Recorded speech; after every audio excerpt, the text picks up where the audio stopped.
Welcome to the meeting for Electric Aggregation Committee. I now convene this meeting to start. We're going to start out with a presentation from Standard Power with Emily and Teresa. I'll let you take it from here. Okay, thank you. Good evening, everyone. I'm Emily Mans, and I work with Standard Power, and this is my Is your mic on? Check down near the base. There's a button there on the side. Oh, thank you. Okay, so I'll start again. Good evening, everyone. My name is Emily Mans, and I work with Standard Power, and I'm here with my colleague Teresa McDowell today. And we're going to, well, our plan is to give a short presentation about, 12 or 15 minutes about community power or municipal aggregation, and then open the floor up to questions. So, the purpose of, so are you going to do, okay. Oh. Okay.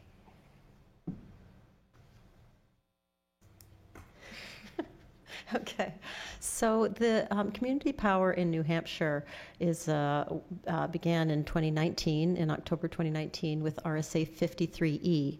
And the RSA and the subsequent rules are very clear on the purpose and how a community power or municipal aggregation would work. So I just wanted to start out with the purpose of community power, right from the RSA, which is to allow municipalities to aggregate retail electric customers, to provide access to competitive markets for small customers, that's residents and small businesses, to offer small customers the same opportunities that larger commercial or industrial customers have in the electricity markets for lower electric costs, reliable service, and secure energy supplies. And then they also added that it encourages cost-effective and innovative solutions to local needs with careful consideration of local conditions and opportunities. So that's where the town of Derry gets to customize its community power program and evolve it over time. So Standard Power already works with the municipality for a number of years to provide cost savings. We provide brokerage services and also hydro group net metering benefits. So I just wanted to bring to you that we've saved the town. This is a little bit old slide. This is from February, so it's a little more than this now, but about $1 million in municipal savings. Those are savings to taxpayers. And that Standard Power, that's who you're working with. So next slide, please. Standard Power in 2021 teamed up with an experienced community power services provider nationally. That's Good Energy. They launched Providence in 6 communities in Rhode Island. They have 45 programs in Massachusetts. And together we launched the first, four of the first 4 programs to launch in New Hampshire this spring in June. So now we're working with 23 New Hampshire communities on community power programs in various stages of the planning and launch process. So community power is where the municipality procures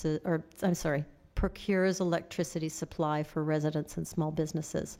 The town doesn't take possession of the power. It's a contract to offer customers the options through a community power program for electricity at favorable rates and with services.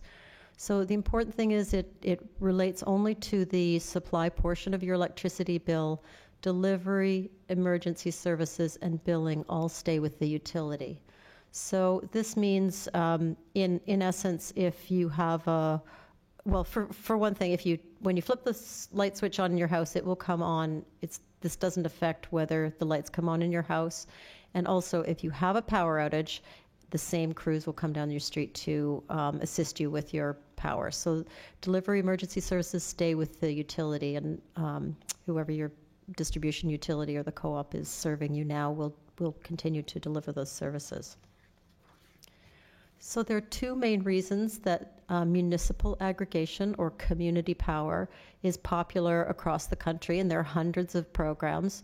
But the main one is cost savings, and we can consistently beat the utility default price for customers.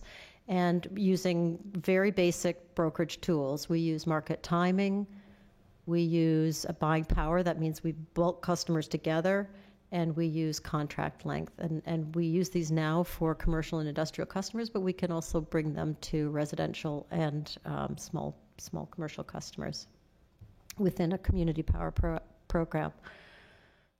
The other reason that these programs are popular, and many times this is the volunteers that show up to bring this community program to a town or city, is that they use and support local renewable energy. So, and there are just a few choices in there. There are renewable energy markets across the country. These are regulated. They have been established about 20 years ago. Just like any regulated established markets, they have market opportunities. There's national, regional, local. So when your program makes choices or promises related to renewable energy, those are verifiable resources, and that's money you're spending on real renewable energy that goes right into renewable energy programs. So the program, as I said, it can have multiple choices. So, and some of those could be extra renewable energy.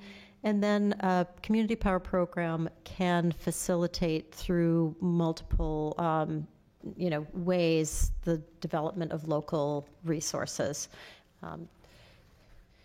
And some of these ways are,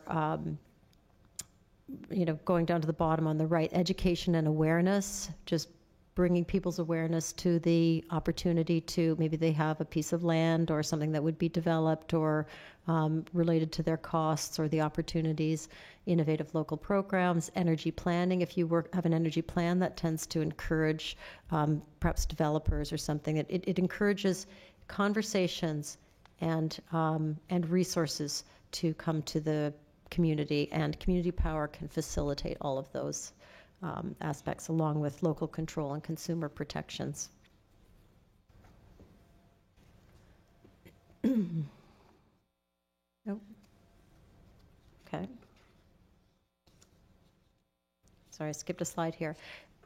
No, that's okay. So the way a community power program works is that, currently everyone, electricity customers are one of two customers. They either make a choice and they have chosen competitive supply, or they don't make a choice and they're a default service customer with their utility. So the way the program works is that it takes the customers that are currently on utility default supply, so default customers, and it provides a new default product for them, as I said, with the goal of cost savings. So customers that are currently already have made a choice on third-party supply are not eligible for automatic enrollment in the program. Nothing is affected about their supply. This is a program for people currently on utility default supply. People in third-party offers can opt into the program if they like the rate. They can opt in. All customers can opt in and out with no cost, but the principal operating concept of the program is that it takes utility default customers and gives them a better rate and enrolls them in the program. And then the program can offer optional products. Typically, we offer a basic product that is the best price that we can get in the market using our regular market tools, and then some optional products, typically higher renewable energy. So how do we choose products? One of the methods we use is we'll do public outreach, and we do a community survey. These were the responses as of a couple of weeks ago. In Derry, but we see this across the state. There's a lot of support for renewable energy in these programs, and also for the choice of no extra renewable energy of the best price. So while we bring this this program together as a community, then individuals can make additional choices. And customers keep their current choices as well as add new choices. Thank you. So from the public input, we, and the opinion of the town and the committee, we offer products. Typically, we have a default product that adds a little bit more renewable energy. We have a best price product, and we have some optional products that add additional renewable energy. So this is an example of an operating program in Massachusetts. We have no operating, well, we have operating programs in New Hampshire now, but they're at most, 2, 3, maybe 4 months. So this program in Massachusetts has been operating since 2017. It's from the data from our partner organization, Good Energy. And and what I want to show you here are a couple of things. First is the impact of having stable rates versus the utility default rate that changes every 6 months. So the utility default rate is the blue toothy line that's going up and down. And the program rate for this program in Somerville is the green dotted line. And you can see they had a stable rate between 2017 and 2022. In 2019, they had a rate change. They had a program renewal, I should say, and they doubled the renewable energy in their default product. So that's a choice the community made, and that's the kind of choice that a community power program has. And then it doubled again in 2022. So despite the increase in rates, they decided to keep with their renewable energy goals. The orange line is the best rate we can get. So you can see having an impactful renewable default still isn't that much more costly than the best rate we get with with regular tools. And then I'll just show you that sometimes I forget to say this in real time, but I'm remembering now at the end of 2020, this program went where the utility default fell below the program rate. And we hear that a lot. What if the rates fall? If you have a stable rate, what if the utility rate falls below the program?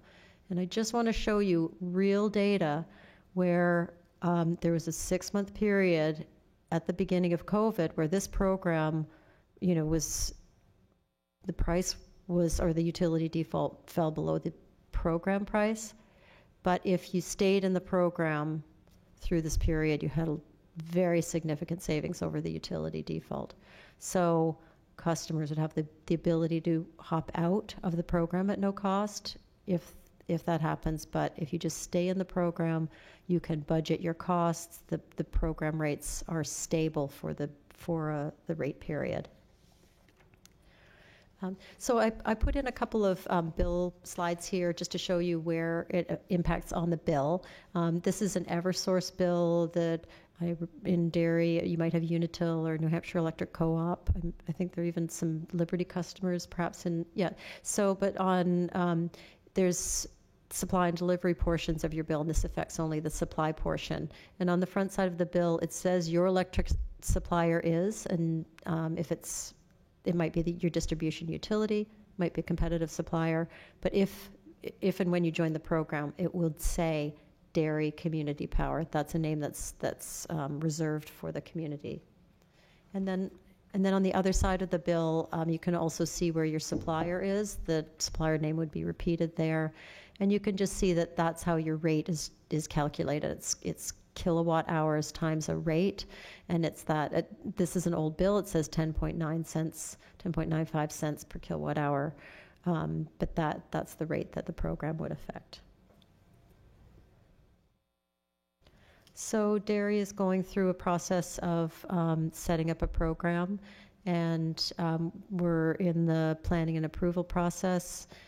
There's a regulatory process, and then once we have local approval and state approval, we go into kind of a launch sequence. So these are steps that I can answer more questions on from if people want to, but essentially we go through a series of prescribed steps that meet the RSA and the requirements and then look for favorable market timing to launch the program. So that's the end of our formal presentation. Teresa and I are here today. Bob Hayden is our principal that he is on vacation, couldn't be here today with us, but so we're open for questions. Okay.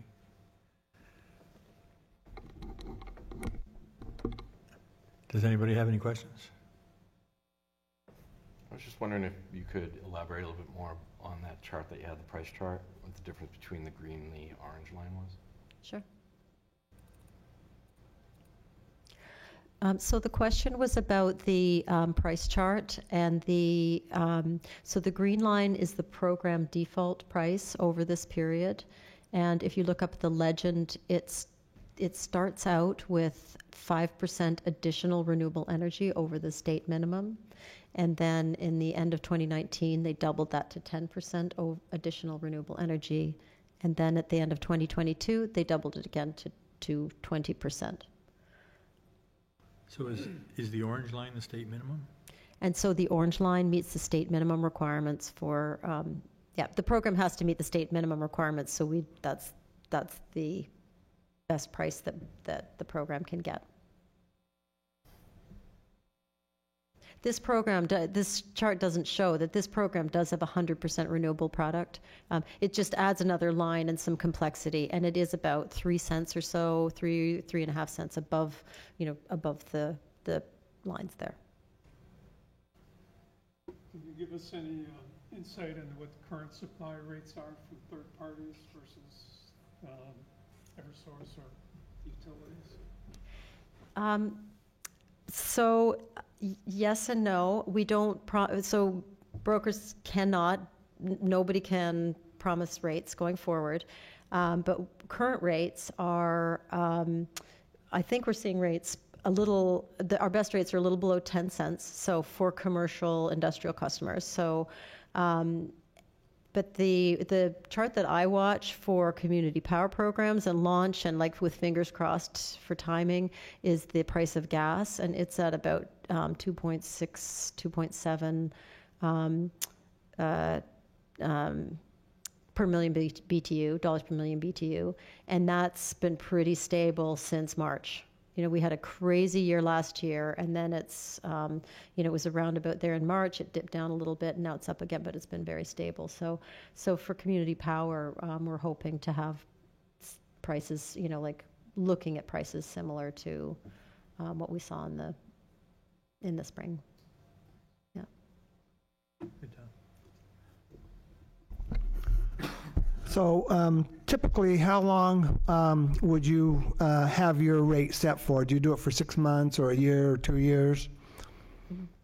So the town has really two choices in the program, the way we do it. We do a blind bid, but and then they may or may not have a competitor that stands out or a choice that stands out for a supplier, but then they can also choose the term. So we get a rate table that shows months and prices, and the first group that we launched really had 2 times when they could choose. One was 17 months and the other was 29, 30, 31 months. Okay. They chose the 31 months, but that was their choice, and so you have some choice there. Okay. And you can see how it's moving with the prices. Okay. So so for somebody like me who has a third party, you said I can opt in. What would I do? What would the procedure be for third party people that want to opt in? So we always suggest that you look at your current contract or call your supplier and make sure you don't have an exit fee. It's almost never cost effective for you to end a contract early with a competitive supplier. But many now are writing contracts where there's no exit fee. And so then you just end your contract with them, and then you call the program number, and that can be accessed through, there'll be a website for accessing the program. You can fill in a form, you can call the supplier, you can call us and join the program. Okay, good, thanks. And just to answer one of Jeff's questions, I have Direct Energy. I've had a 3-year contract, and I have 8.9 cents, and that runs out in February of next year. Yep, there are a lot of rates out there. Some are great, so, Yeah. yeah. Well, we hope to do well for you. Emily, can you go to the last diagram that showed the flow chart or schedule? Yeah, that timeline. Can you put like tentative dates or what's included in the process? Yes. See, PUC takes a certain amount of time. So the plan is at the PUC at the moment. The committee chose to put the plan before the Public Utility Commission in parallel with its local planning approval process. It's based on a plan that's been approved already at the Public Utility Commission. It doesn't, both approvals are required to move forward to securing utility data and moving forward. As a company, we work on kind of a critical timeline, so we are working apace to stay out of your way if you want to move forward. So the soonest we could get ask for utility data is when the town council approves the plan and the Public Utility Commission approves the plan, and that could be as soon as, I believe it's early or mid-September. And then after that, there's about a 90-day, we call it a 90-day schedule, but it can be compressed. The utility has, for instance, 30 days to respond to the data request, but sometimes they come back as quick as 2 weeks. So we just try and we just try not to hold you up. If we would like to launch in 2023, if possible, I'd say the MARC would have to, continue on its current, knocking wood. It's possible, but it's a tight timeline.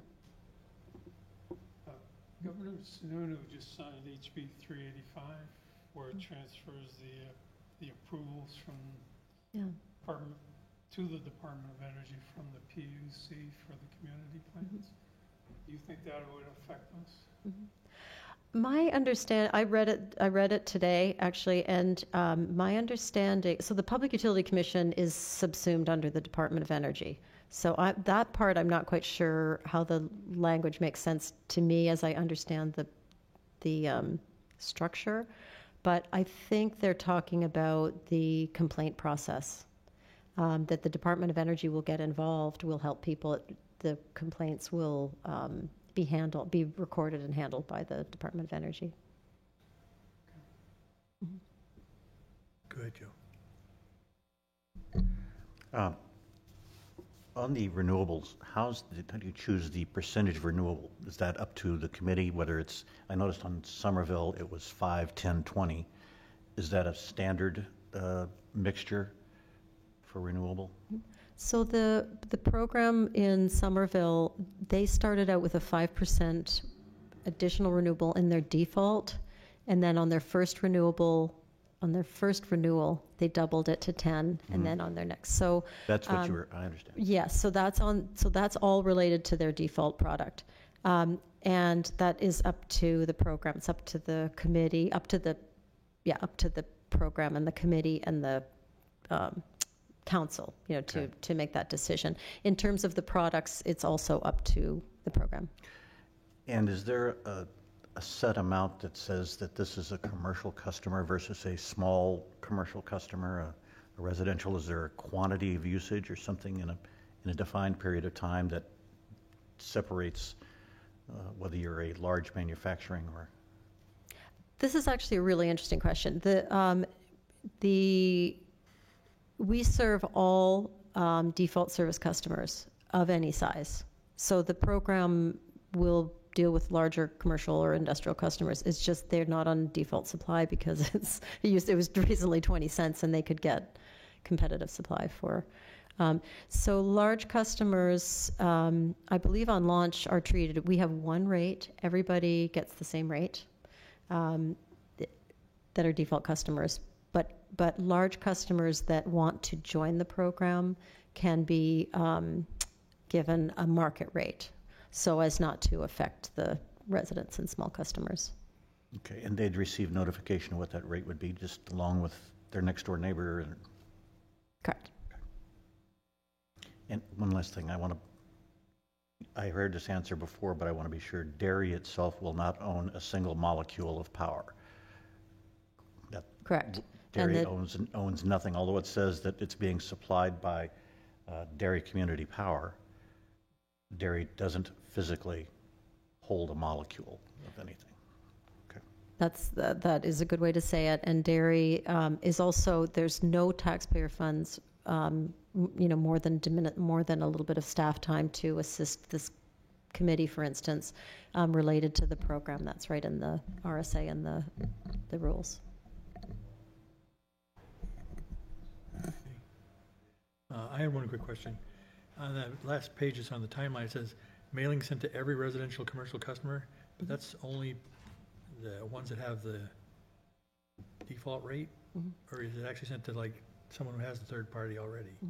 So we send two different letters. We send a letter to eligible customers that inform them that if they do nothing, they will be automatically enrolled in the program. They actually, I think they also get a postcard before that saying, there's an important letter coming, so pay attention to that mailing when you get it. The customers who are already on competitive supply get a different letter saying that the program is starting, giving them program information, and saying they can opt into the program, but they're not going to be eligible. They're not eligible for automatic enrollment. Okay. So everyone in town gets a letter. That's the. Okay. How do we know if there's anyone on Zoom? Is that, So I think Owen would alert us if there was anybody on Zoom from the public. Usually there's like a pop-up feature, so it doesn't appear that either any members of the public or any of our members in this committee are on Zoom at this point. So I think what we have here for attendees is what we have, plus our board members. okay? On customers that are on the default supplier that are doing net metering for solar, will they get the standard letter that says they're being changed? Or will you know enough about that particular customer to alert them that they shouldn't change? So our interpretation of the rules is that every Eversource or every utility default service customer is automatically enrolled unless they take action. So we send a letter to all net metering customers because they are all on default service. And then mainly we ask them to contact us. We've been contacting individual customers. Also on the web page, if you go to one of our existing programs, there's an information sheet that many people will be able to make a decision for themselves as a net metering customer, but we've also fielded lots of calls and walked people through their bills. And, at this point, people have purchased homes with solar panels and they don't know anything about their bills and so we're providing, specific, one-to-one. Some net metering customers are fine in the program, but some are not fine, and they should opt out. Yeah. Yeah, I just think You're it should welcome. be spelled out to them that if they don't opt out, they could incur some losses on their net metering, possibly. Yes, so correct. So one of our communities that we launched was Keene, and so KeenCommunityPower.com has the kind of documents that we would envision for dairy that they would be similar, and one of those is a letter that addresses specifically net metering customers. And in my experience, I'm also a net metering customer, but they do their homework. I mean, it's already complex to enter into that contract. So we've had quite a good, positive experience with net metering customers, even though it's a little bit more complicated for them. Okay. Any questions from anybody else? Yes, sir. What's the current rate we have for the rest of New Hampshire? So we don't, we've launched 4 programs, but they're only eligible for those customers. So the default rate in that program is 11.47 cents a kilowatt hour.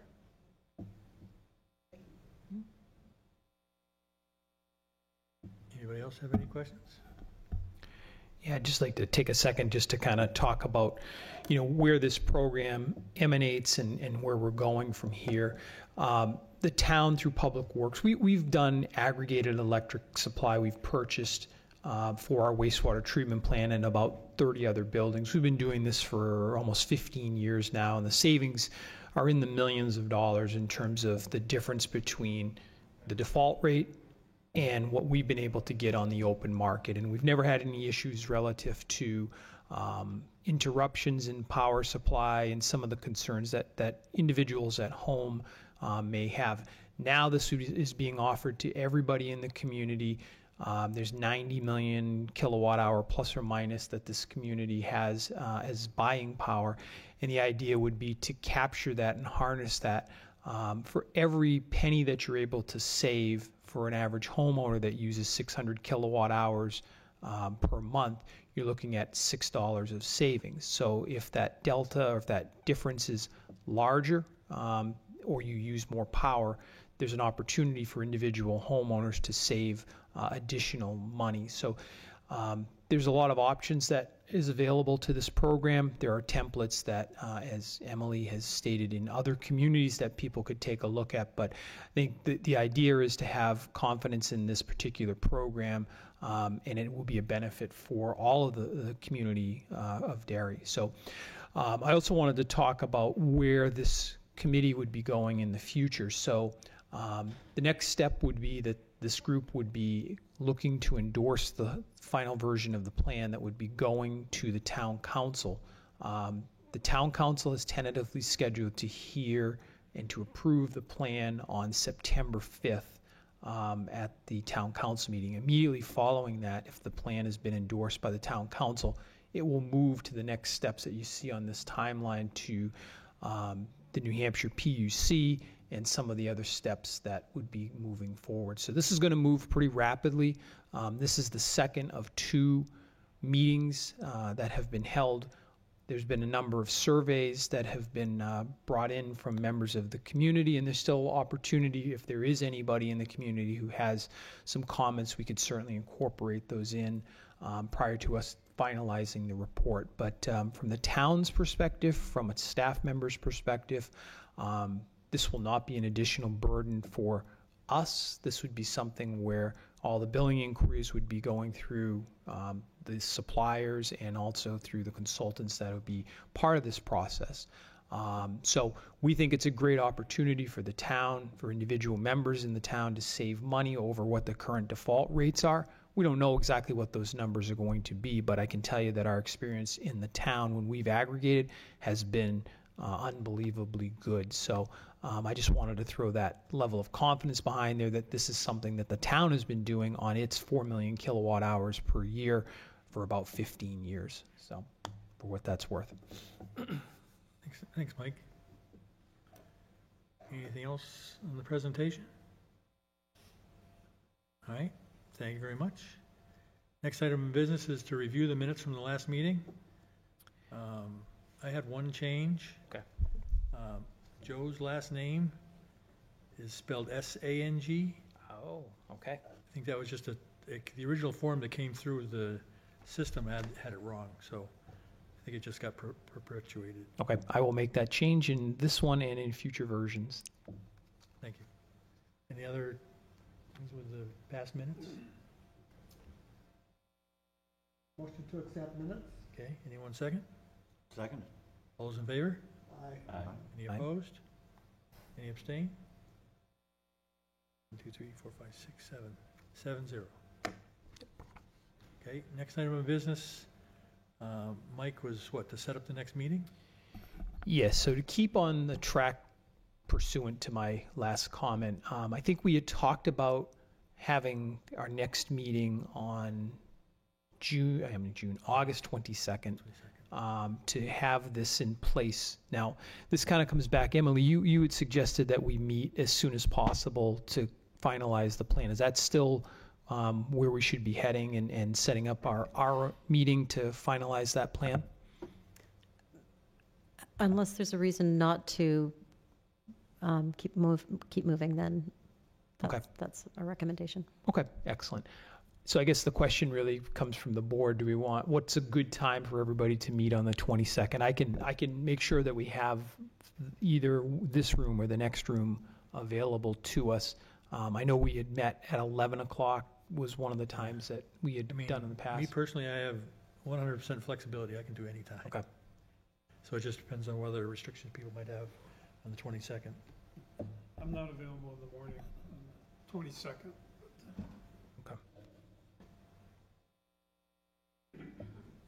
I'm available. anytime. I'm available anytime. Sounds like Jeff isn't available in the morning, but in the afternoons? Is it easier to try to do it during the business hours, Mike? It's slightly easier to do it. How late, Jeff, or what time would you be available? 1:30? Oh, okay. So why don't you just want to do it at 2 o'clock? Okay, perfect. So what we'll do is we'll set the next meeting for August 22nd, which is a Tuesday. Next Tuesday, yep. 2 p.m. And we'll do it over here in the smaller Conference training room room, off yep. to the side, third floor. And what I will do tomorrow is I will draft the minutes for tonight's meeting, distribute those, and then also send an agenda for the meeting on the 22nd, which will be pretty straightforward. But it's basically to adopt our own internal resolution to adopt the draft plan so that it gets sent to town council in advance of the 5th. And I've taken care of, I have a draft staff report, so once this committee has taken care of what it needs to and endorses the draft plan, I will then pass that along to the town council so they'll have an advance copy of the information. But I've already got a draft staff report ready to go. And what we'll do is I'll coordinate with Emily and Teresa as far as setting up. I would envision we're going to do this again one more time for the public so that they can see what the plan is all about. And it may be some people that have never seen it before, and there may be some questions that are brought forward. So I'll navigate that through the town administrator and town council so that they're aware of kind of what the plan is. Okay. Thanks, Mike. Any other items for business? Except a motion to close the meeting? Motion to adjourn? Second. All in favor? Aye. Opposed? Meeting adjourned. All right. Thank you very much.